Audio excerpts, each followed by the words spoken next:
Back in 1917, Mitsubishi Shipbuilding Company made its foray into the automotive world with the Model A. Had a production run of just 22 units, but it was enough to make Mitsubishi Motors possible as a car company. Now, 100 years later, Mitsubishi Motors North America, MMNA, is revisiting its roots, but with a contemporary touch, by recreating the car with the help of West Coast Customs. The California-based shop will build a Mitsu Model A with its original, century-old looks, but with a modern, advanced plug-in hybrid powertrain and a host of current technology. The custom Model A will celebrate a century of Mitsubishi by building the Model A on the Outlander Phev platform.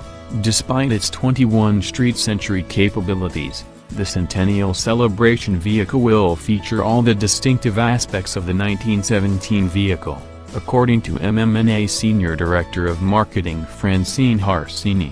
The original Model A was powered by a 2.8-liter four-cylinder engine making 35 horsepower. The Outlander Phev, upon which the new Model A will be based, uses a 2.0-liter gasoline engine and two electric motors providing power to all four wheels. West Coast Customs will build the plug-in Mitsubishi Model A at its facility in Burbank, California, with plans to finish it this summer. An episode of the Inside West Coast Customs show on the Velocity channel will feature the build of the Centennial Model A.